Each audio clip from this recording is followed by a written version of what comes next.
नमस्कार, जय Shri Ram. Ask the astrologer में मैं एस्ट्रोलॉजर नरेश शर्मा।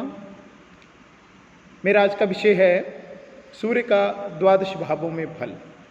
सूर्य अर्थात कुंडली में 9 ग्रह होते हैं और 9 ग्रहों में सूर्य जो वो विशेष ग्रह होता है, राजा होता है और सबसे महत्वपूर्ण ग्रह सूर्य ही होता है।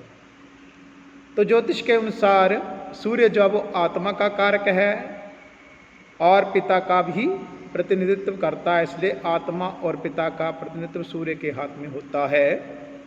और एक विशेष बात यह भी है कि सूर्य ग्रह के साथ कोई भी ग्रह बैठ जाता है तो वो अस्त हो जाता है। तो सूर्य पर कहता है यदि 1 या 2 ग्रहों की, पाप ग्रहों की दृष्टि पड़ जाती है तो साथ में पितृदोष कारक भी बन जाता है। तो सूर्य का द्वादश भावों में फल। तो सूर्य जो है वो पहले ये जान लें कि सूर्य जो है वो मेष राशि में उच्च का और तुला में नीच का होता है और सिंह राशि में मैं अपने मूल त्रिकोण का होता है। तो पहले भाव में यदि सूर्य हो, यदि जातक की कुंडली में प्रथम भाव में सूर्य हो तो सूर्य जो है वो लगन में शुभ फल देने वाला होता है। जातक का स्वास्थ्य अच्छा रहता है और उसका आजीविका का स्रोत जो है वो सरकारी संपत्ति, सरकारी क्षेत्र से होता है। ऐसा जातक जो है वो अपनी आंखों देखी बातों पर विश्वास करता है। अब यदि सूर्य शुभ बैठा हो, लगन में बैठा हो और शुभ बैठा हो, शुभ कैसे बैठेगा? अगर वह अपनी राशि का बैठा है या उच्च का बैठा है या अपने मूल त्रिकोण का बैठा है या मित्र राशि में बैठा है तो ग्रह शुभ होता है। यदि सूर्य लगन भाव में ही अशुभ हो जाता है, अशुभ या शत्रु राशि में बैठ जाता है, नीच का होकर बैठ जाता है तो वह अनेक प्रकार की समस्याएं भी उत्पन्न करता है। सरकारी क्षेत्र में विघ्न बाधा भी उत्पन्न करता है। तो ऐसे जातक को क्या करना चाहिए? तो ऐसे जातक को दिन में संबंध नहीं बनाना चाहिए ऐसे जातक को दिन में संबंध नहीं बनाना चाहिए, नहीं तो उसकी पत्नी जो है वो बीमार रह सकती है। और दूसरा, जातक को पैतृक घर, जो उसका पैतृक घर है उसमें हैंडपंप वगैरह लगवाना चाहिए, उसके घर में जल का स्रोत होना चाहिए। ये दोस्तों दूसरे भाव में सूर्य बैठा हो, मित्र राशि का बैठा हो, उच्च राशि का बैठा हो तो वह जातक जो वो आत्मनिर्भर होता है, शिल्प कला में कुशल होता है। उस जातक को माता पिता तथा ससुराल पक्ष से सहयोग प्राप्त होता है तथा वह लोहे तथा तांबे के व्यापार से धनी होता है। और यदि दूसरे भाव में सूर्य अशुभ का नीच का होकर बैठा हो तो वह जातक जो है वो धन का नाश करता है, लालची प्रवृत्ति वाला होता है। तो उसके लिए उपाय है कि धार्मिक स्थान में नारियल का तेल, सरसों का तेल और बादाम आदि चढ़ाना चाहिए। धन संपत्ति तथा महिलाओं से जुड़े हुए विवादों से उसको बचना चाहिए, नहीं तो कोई भी कलंक लग सकता है। तो दोस्तों तीसरे भाव में सूर्य बैठा हो, यदि तृतीय भाव में सूर्य बैठा हो तो वह जातक जो वो धन संपत्ति से युक्त, भाई बहनों का सुख प्राप्त करने वाला और उस जातक पर ईश्वरीय शक्ति, भगवान का आशीर्वाद उस जातक पर प्राप्त होता है। वह जातक भौतिक व्यवसाय, ज्योतिष, गणित आदि में रुचि रखने वाला होता है।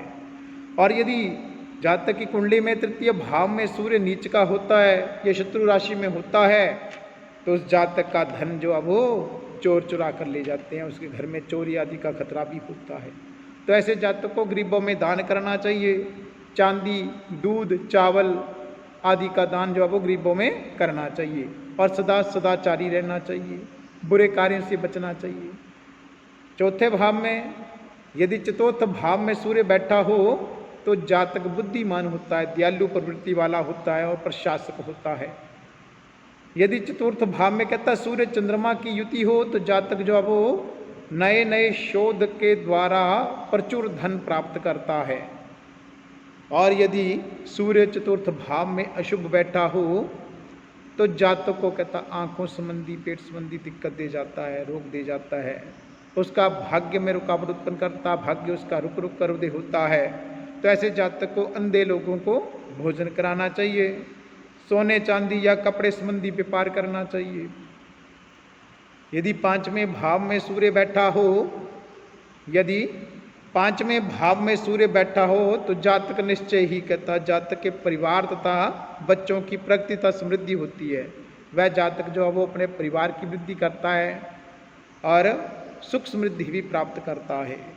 यदि पांचवें भाव में सूर्य जो है वो शत्रु राशि में बैठा हो तो जातक को कहता सरकार द्वारा कोई ना कोई परेशानियों का सामना करना पड़ता है। और यदि सूर्य अशुभ होगा तो उस जातक की पत्नी का स्वास्थ्य भी अच्छा नहीं रहता।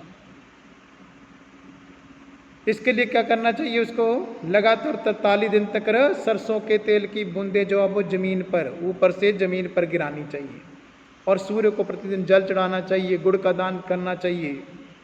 छठे भाव में सूर्य हो तो जातक भाग्यशाली, क्रोधी तथा सुंदर होता है। ऐसे जातक का भाग्य देरी से उदय होता है। और यदि सूर्य अशुभ हो तो जातक के ननिहाल पक्ष, मामा नाना नानी आदि को भी कष्ट होता है। तो ऐसे जातक को क्या उपाय करना चाहिए कि रात में जब भोजन करने के बाद अपने गैस चूल्हा जो भी है उस पर दूध का या पानी का छींटा देना चाहिए और बंदरों को गुड़ खिलाना चाहिए, गुड़ का दान करना चाहिए, कनक का दान करना चाहिए। सप्तम भाव में सूर्य हो तो जातक जो वो स्वाभिमानी होता है, घमंडी होता है और सप्तम भाव में सूर्य से विवाह में भी विलंब उत्पन्न होता है। अगर विवाह हो गया तो उसके दाम्पत्य जीवन में भी अनेक प्रकार की कठिनाइयाँ आती हैं। तो सप्तम भाव में सूर्य हो, क्योंकि केंद्रस्थ सूर्य है तो वह उसको राजपद भी देता है, सरकारी कार्यों में लाभ भी देता है। तो ऐसे जातक को क्या करना चाहिए कि रविवार को नमक नहीं खाना चाहिए, रविवार को मीठा भोजन करना चाहिए, मीठा दान करना चाहिए और किसी भी कार्य की शुरुआत जो है वो गुड़ खाकर पानी पीकर करनी चाहिए। आगे अष्टम भाव का सूर्य जो है वो, आठवें भाव का सूर्य जो है वो जातक को सच्चा पुण्यवान बनाता है, राजा बनाता है और ऐसा जातक जो है वो ईमानदार होता है। लेकिन अगर सूर्य अशुभ का बैठा हो तो उसकी वाणी में कठोरता उत्पन्न कर देता है, उसके स्वभाव में क्रोध स्वभाव बना देता है। तो ऐसे जातक को क्या करना चाहिए कि कोई भी नया कार्य है जो वो मीठा खाकर आरंभ करना चाहिए और सूर्य को प्रतिदिन जल देना चाहिए और दक्षिण मुखी मकान में नहीं रहना चाहिए। अगर दक्षिण मुखी मकान है उसका तो वास्तु की शांति करवा लेनी चाहिए। नवम भाव में सूर्य होने से अर्थात नवम भाव भाग्य भाव धर्म का भाव है तो उसमें सूर्य बैठा हो तो जातक का स्वभाव अच्छा होता है, अच्छे स्वभाव वाला, दूसरों की मदद करने वाला, पुण्य कार्य करने वाला, धार्मिक कार्य करने वाला होता है। और उस जातक का भाग्योदय 35 वर्ष के बाद उदय होता है। और यदि सूर्य अशुभ हो तो उस जातक का स्वभाव जो है वो उग्र स्वभाव बन जाता है, भाइयों से परेशान होता है और मान प्रतिष्ठा में भी उसको हानि होती है। तो ऐसे जातकों को कहता है पिता की संपत्ति से पीतल के बर्तनों को क्रय विक्रय नहीं करना चाहिए और चांदी की वस्तु का दान करना चाहिए। यदि दशम भाव में सूर्य बैठा हो तो जातक को सरकारी नौकरी, कारोबार, बिजनेस आदि में भी लाभ और सरकारी संपत्ति आदि का लाभ कराता है। जातक का स्वास्थ्य भी अच्छा रहता है, स्वास्थ्य का लाभ देता है और जातक को सरकारी नौकरी का भी, सरकारी कर्मचारियों का सुख प्राप्त होता है और पैतृक सुख की प्राप्ति होती है, पिता के सुख की प्राप्ति होती है, पिता के साथ उसका प्रेम बढ़ता है। तो ऐसे जातक को क्या करना चाहिए, अगर सूर्य अशुभ बैठा वहाँ पर तो अशुभ फल देता है, तो इन कार्यों में विघ्न उत्पन्न कर देता है। इसलिए ऐसे जातक को काले और नीले कपड़े नहीं पहनने चाहिए। 43 दिन लगातार जो वो तांबे का सिक्का नदी में, जल में, बहते हुए जल में प्रवाहित करना चाहिए। 11वें भाव में सूर्य बैठा हो तो सब ओर से लाभ, संतान सुख की प्राप्ति, कारोबार में लाभ, व्यापार में उन्नति होती है। और अगर 11वें भाव में सूर्य जो है वो नीच का बैठ जाए तो वह जो है वो भाई बहनों से अनबन उत्पन्न कर देगा। लाभ, जहाँ लाभ हो रहा है, पैसा आ रहा है, लेकिन कहीं ना कहीं खर्च भी हो रहा है, ऐसी स्थितियाँ उत्पन्न कर देगा, व्यर्थ में खर्चा कर देगा और संतान सुख में भी बाधा डालता है। तो ऐसे जातक को रात्रि में मूली पत्ते सहित, और 9 बादाम जो है वो सिरहाने रख कर सुबह जो है वो मंदिर में किसी धार्मिक स्थान में दान करना चाहिए। 12वें भाव में सूर्य हो, 12वें भाव में सूर्य बैठा हो तो जातक जो है वो बहुत ज़्यादा धन कमाता है, लेकिन उस जातक का धन जो है वो संचित होकर नहीं रह पाता, अपव्यय भी बहुत ज़्यादा होता है, खर्चा भी बहुत ज़्यादा होता है। और शुभ सूर्य जो है वो कारोबार में लाभ देता है, लेकिन अगर यहाँ पर अशुभ सूर्य बैठ गया तो मशीनरी आदि कार्यों में भी हानि कर देगा, सरकार द्वारा मान सम्मान में कमी ला देगा। और यदि सूर्य 12वें भाव में या द्वितीय भाव में कभी शुक्र के साथ युति बना देता है तो आंखों संबंधी उस जातक को रोग उत्पन्न कर देता है। तो ऐसे जातक को क्या करना चाहिए कि अपने घर में थोड़ी सी जगह जो है वो कच्ची रखनी चाहिए, अपने घर में थोड़ी सी जगह ब्रह्म स्थान जिसको कहते हैं कच्चा जो है वो रखना चाहिए, और सूर्य को प्रतिदिन जल चढ़ाना चाहिए। तो ये था सूर्य का 12 भावों में फल। अब अगर किसी को सूर्य जो है वो आपका नीच का है तो उस जातक को कहता आदित्य हृदय स्तोत्र का पाठ करना चाहिए।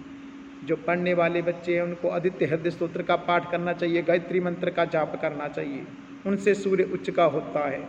सूर्य का जो वैदिक मंत्र है, ओम आकृष्णेन रजसा वर्तमान हो निवेशयन्मृतम मर्दंच हिरण्येन सविता रथेनाधे भो याति ब्रह्माणि पश्यन्न, इस मंत्र का यथाविधि जाप कराना चाहिए, हवन कराना चाहिए।